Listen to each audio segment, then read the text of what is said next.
आप सभी का एग्ज़ाम नगरी के यूडीबीसी प्लेटफॉर्म पे स्वागत है। जैसा कि हम बात कर रहे हैं UP triple S C, UP PSC, TGT, PGT, UP TET, C TET, शिक्षक भर्ती, एसएससी बैंक या सभी यूनिवर्सिटी से रिलेटेड सूचनाएं। यह भी गए हैं हम शिक्षा जगत से रिलेटेड जो भी सूचनाएं हों, चाहे बेसिक शिक्षा विभाग या माध्यमिक शिक्षा विभाग से हों या अन्य आयोगों से हों।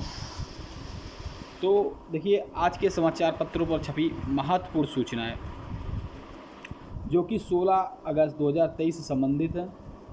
ये सभी सूचनाएं आप सभी भाई बहनों को, विद्यार्थियों को एक ही प्लेटफॉर्म पर प्रोवाइड कराने के लिए एग्ज़ाम नगरी प्रयासरत है। उससे पहले जो भी चैनल पे भाई बहन नए, चैनल को सब्सक्राइब कर बेल आइकन दबा दें कि ये सूचनाएं आपको मिलती रहें। आशा आप सभी भाई बहनों ने चैनल को लाइक, सब्सक्राइब, शेयर कर दिया होगा। चलिए स्टार्ट करते हैं सूचना।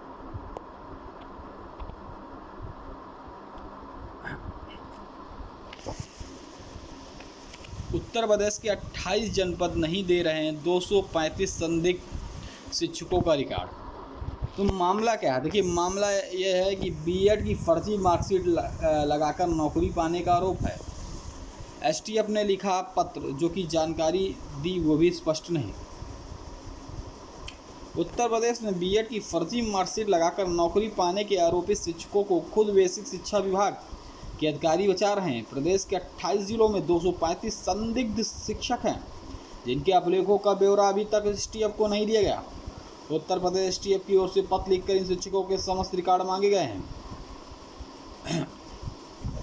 यही नहीं, ऐसे शिक्षकों से जुड़ी जो जानकारी भेजी गई वो भी अस्पष्ट, अपठनीय है। इसको लेकर स्कूल शिक्षा महानिदेशक विजय किरण आनंद ने इस पर सख्त नाराजगी जताई और तत्काल ब्यौरा उपलब्ध कराने के निर्देश दिए। वर्ष 2005 में डॉक्टर भीमराव अंबेडकर विश्वविद्यालय आगरा में बीएड कोर्स की बड़े पैमाने पर फर्जी मार्कशीटें जारी की गई।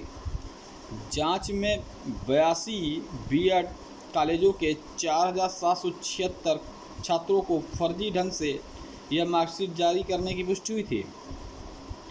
फर्जी मार्कशीट लगाकर तमाम बीएड छात्रों ने बेसिक शिक्षा के सरकारी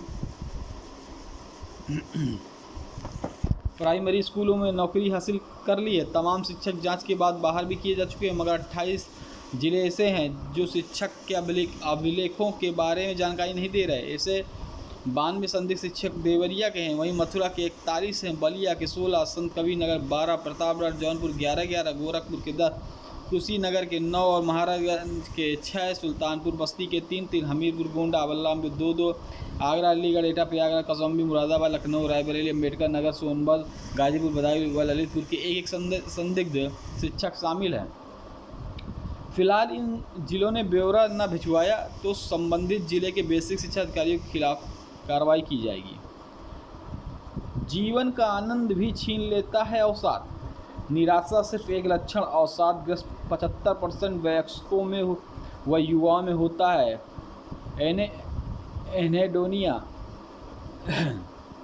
यह बात सही है कि आजकल युवाओं में बहुत ही अवसाद देखने को मिलता है, क्योंकि पढ़ाई, भाग दौड़ जिंदगी, व्यायाम न हो पाना और मेडिटेशन, कुछ घंटे व्यायाम कर अपने को शारीरिक और अंदर की चेतना को जगा न पाना, ये सभी अवसाद के भगा न पाने के में लक्षण होते हैं। अगर ये सब मेडिटेशन या अगर योगा शामिल किया जाए तो अवसाद को दूर किया जा सकता है और मन हमेशा ही प्रसन्न रहता है। और ये अवसाद की वजह से कई बीमारियां भी जकड़ लेती हैं। तो ये लेख अच्छा था। देखिए, एनेडोनिया, जीवन में आनंद कम हो जाता है या जटिल हो सकता है, लेकिन इसका मतलब यह नहीं कि जो लोग इसे प्रभावित हैं उनके लिए उम्मीद नहीं है। एनेडोनिया पीड़ित व्यक्ति उन सभी गतिविधियों में भाग लेना चाहिए जो उन्होंने पहले प्रफुल्लित करता था। कई बार निराशा होने के बाद परिवार और मित्रों के साथ मन की बातें साझा करना कारगर साबित हो सकता है। इसे टॉकिंग थेरेपी भी कहा जाता है। ये पीड़ितों को फिर से जीवन आनंद लेने की दिशा में व्यावहारिक कदम उठाने का कार्य करता है। देखिए, अक्सर माना जाता है कि अगर कोई उदास हो तो किसी निराशा से जूझ रहा है, लेकिन बड़ी संख्या में लोगों को यह पता नहीं होता कि यह अवसाद का मात्र एक लक्षण नहीं, यह अवसाद का एक आम लक्षण है जिसे नज़रअंदाज कर दिया जाता है। यह महसूस करना है कि आपको वे चीज़ें दिलचस्प या आनंददायक नहीं लगती जिनका आप खूब आनंद लेते हैं। विज्ञानियों के अनुसार एनेडोनिया के नाम से जाना जाने वाला यह लक्षण औसत 75% वयस्कों या युवाओं में मौजूद होता है। ये लक्षण इतना आम है कि इसके बावजूद इसका इलाज करना सबसे कठिन है। विज्ञानियों ने एनेडोनिया को उन सभी गतिविधियों में कम रुचि या आनंद की कमी के रूप में परिभाषित किया है जिनका किसी भी व्यक्ति ने पहले भरपूर आनंद लिया था। यदि किसी व्यक्ति को लंबे समय तक लगातार कम से कम 2 सप्ताह एनेडोनिया है तो वो उन्हें अवसादग्रस्त कहा जा सकता है। ऐसे तो एनेडोनिया का मुख्य रूप अवसाद से जुड़ा हुआ है, लेकिन अन्य विकारों का भी लक्षण हो सकता है। इनमें सिजोफ्रेनिया और पार्किंसंस रोग भी शामिल है।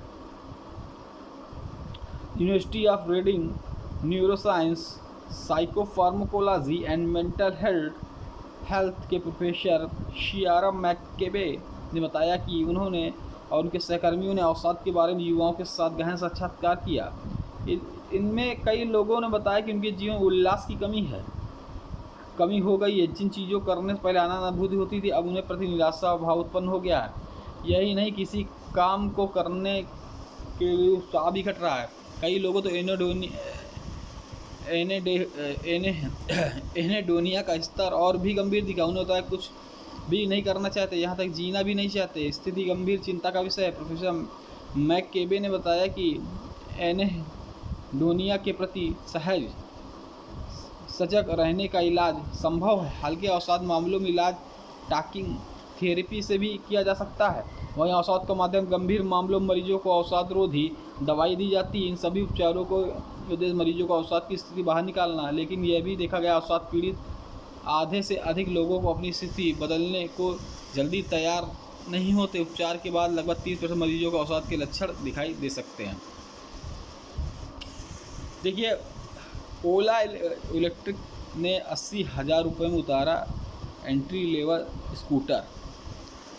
तो ये कौन सी है? ओला इलेक्ट्रिक मंगलवार को S1X के नाम से एक नया इलेक्ट्रिक लेवल स्कूटर लॉन्च किया, जिसकी 79,999 शुरुआती कीमत वाला स्कूटर 3 वेरिएंट में आता है। कंपनी संस्थापक CEO भविष्य अग्रवाल ने बताया कि 2kWh बैटरी के साथ X1X 3kW बैटरी के साथ X1X 3kW बैटरी के साथ अधिक कनेक्टेड फीचर के साथ आता है। उन्होंने बताया कि इसकी कीमत 89,999 रखी और बाद में इसकी कीमत बढ़कर 89,000 हो जाएगी। भविष्य अग्रवाल ने कहा कि एंट्री लेवल में इसको लॉन्च करने का लक्ष्य लगभग 10 से 20 किलोमीटर दैनिक यात्रा है। इसकी बुकिंग तत्काल प्रभाव से शुरू हो गई। देखिए, टेक कंपनियों से अब तक 2.6 लाख कर्मचारियों की छंटनी। 2022 के मुकाबले अब तक 40% से ज़्यादा कर्मचारियों की छंटनी हुई। पिछले वर्ष वैश्विक स्तर पर 1,64,000 कर्मचारियों की छंटनी हुई। 2023 में अब तक वैश्विक स्तर पर 2,26,000 टेक कर्मचारियों की छंटनी हो चुकी है। यह 2022 में की गई छंटनी के करीब 40% ज़्यादा है। छंटनी पर नजर डालने वाली वेबसाइट लेऑक्स डाटा FYI डाटा के अनुसार दिसंबर 2022 के दौरान 1,64,744 कर्मचारियों की छंटनी की गई।